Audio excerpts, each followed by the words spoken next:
ابو صالح سید موسیٰ جنگی دوست ایک دریا کے کنارے جا رہے تھے، نہر کے کنارے، تو آپ کو بھوک لگی ہوئی تھی، ایک بہتا ہوا سیب پانی سے آپ کو ملا، آپ نے اٹھایا، اٹھا کر کھا لیا، اور کھانے کے بعد خیال آیا کہ یہ میں نے کیا کیا، میں نے تو اس کے مالک سے اجازت ہی نہیں طلب کی اور میں نے سیب کو کھا لیا۔ وہ بھی اللہ کے بڑے ولی تھے، علماء کرام میں، اکابرین میں ان کا تذکرہ ملتا ہے۔ خیر خیال آیا اور اس سیب کے مالک کو ڈھونڈنے کے لیے چل پڑے، جدھر سے پانی آ رہا تھا جس سمت سے، اس کے مخالف سمت چل پڑے کہ ادھر ہی کوئی ہوگا۔ چلتے چلتے ایک بڑی عمارت نظر آئی، وہاں پہ باغ تھے اور باغ کے میں ایک درخت تھا جس کا سایہ نہر کے اوپر تھا، اور وہ سیبوں کا درخت تھا، اور وہاں پہ پھل جو ہے وہ پانی کے اوپر لٹک رہے تھے۔ اب جب دیکھا تو خیال آیا کہ یہی وہ درخت ہے جس سے وہ سیب گرا ہوگا، اور بہتا ہوا یہاں تک پہنچا تو آپ نے اس درخت کے مالک کو دریافت کیا، پوچھا تو پتہ چل گیا کہ اس درخت کے مالک عبداللہ سومی رحمۃ اللہ علیہ ہیں، جو اللہ کے ولی ہیں، جو بزرگ ہیں۔ آپ اس کو تلاش کرتے ہوئے پہنچے، ان کے پاس پہنچے تو سارا ماجرا عرض کیا، حضور وہاں پہ مجھے سیب ملا تو وہ آپ کے باغ کا تھا، میں اس لیے حاضر ہوا ہوں کہ میں نے وہ کھا لیا ہے، آپ مجھے معاف کر دیں، مجھ سے غلطی ہو گئی، میں نے اجازت نہیں لی، بھوک لگی تھی، کھا بیٹھا ہوں۔ حالانکہ اگر وہ معافی طلب نہ بھی کرتے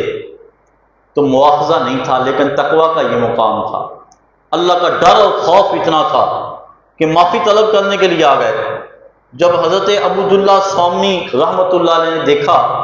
تو کہا یہ کوئی عام بندہ نہیں لگتا، یہ تقویٰ والا کوئی اللہ والا ہے، کوئی صالح بندہ ہے، جو کہاں سے چلا ہے معافی طلب کرنے کے لیے۔ آپ نے ایک شرط رکھ دی، کہا تجھے معاف کر دوں گا، میری شرط ہے 12 سال میرے اس باغ کی رکھوالی کرو، اس کی گوڈی کرو، اس کو پانی دو، 12 سال کے بعد تجھے میں یہ خطا جو ہے معاف کروں گا، اور اس کے بعد میری ایک اور شرط ہوگی، اگر تم پورے اترے۔ اب جو حضور غوث اعظم رحمۃ اللہ علیہ کے والد تھے ابو صالح، 12 سال تک گوڈی کرتے رہے، باغ کو پانی دیتے رہے، محنت کرتے رہے۔ 12 سال جب مکمل ہوئے تو پھر حضرت عبداللہ سومی کے پاس آئے، کہا حضور آپ کی بات پوری ہو گئی، 12 سال پورے ہو گئے، اب میں آپ کے پاس آیا ہوں کہ میری غلطی کو معاف کر دیں۔ کہا میں نے ایک شرط اور رکھی تھی، وہ شرط بھی پوری کر دو۔ تو حضور بتائیں وہ شرط کون سی؟ کہا میری ایک بیٹی ہے جو نابینا ہے، بہری ہے، ہاتھوں سے معذور ہے، پاؤں سے اپاہج ہے، اس کے ساتھ نکاح کر لو اور 2 سال مزید یہاں پہ ٹھہرو، میں تمہاری خطا کو معاف کر دوں گا۔ اب دیکھیں کتنی غلطی ہے، کتنی بڑی سزا ہے، 12 سال، پھر 2 سال، پھر نکاح کی شرط۔ لیکن جو ابو صالح ہیں ان کا تقویٰ اتنا ہے، رب کا خوف اتنا ہے، معافی ضرور لینی ہے۔ ہم تو یہاں پہ لوگوں کے نا حقوق العباد کے لحاظ سے کتنا کچھ کھا پی جاتے ہیں، ڈکار بھی نہیں مارتے، کھا پی جاتے ہیں، جو ہے وہ زمینیں ہڑپ کر جاتے ہیں، لوگوں کے پیسے ہڑپ کر جاتے ہیں، لوگوں کے حقوق کھا جاتے ہیں، لیکن اللہ کا خوف پیدا نہیں ہوتا۔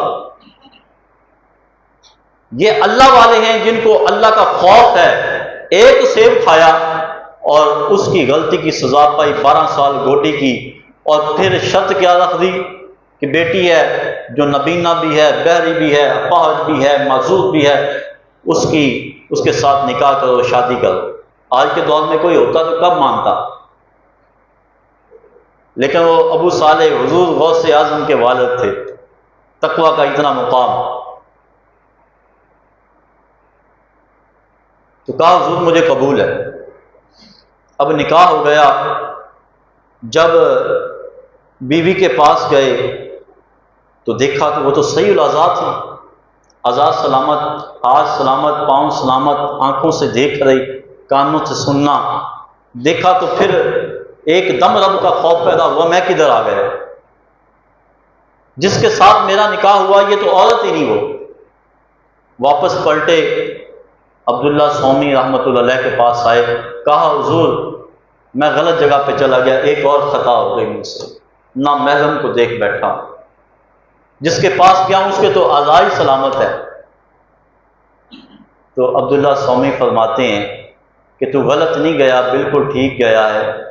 وہی میری بیٹی ہے، وہ تیری بیوی ہے، میں نے اس کو نابینا اس لیے کہا کہ اس کی آنکھوں نے آج تک غیر محرم کو دیکھا نہیں، میں نے اس کو بہرا اس لیے کہا کہ ناحق بات ہے اس نے کبھی سنی نہیں ہے، میں نے اس کو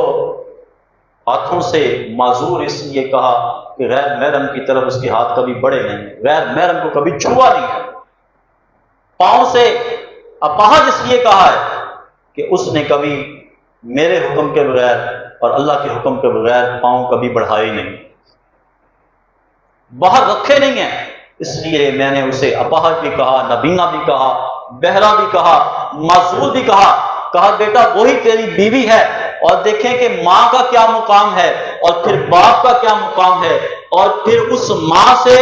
اور ابو صالح جنگی دوست سے جو بیٹا پیدا ہوتا ہے وہ شیخ عبد القادر جیلانی رحمۃ اللہ علیہ کہلاتا ہے، اس کو دنیا شیخ عبد القادر کے نام سے جانتی ہے، اور جب وہ بڑا ہوتا ہے تو جھوٹ نہیں بولتا، قافلے والے پوچھتے ہیں تو جھوٹ کیوں نہیں بولتا، تو چھپا لیتا، تیرے پاس درم تھے ہمیں پتہ ہی نہ چلتا۔ کہا میری ماں نے کہا جھوٹ نہیں بولنا، جو ماں کی اتنی مانتا ہے وہ اپنے رب کی کتنی مانتا ہوگا۔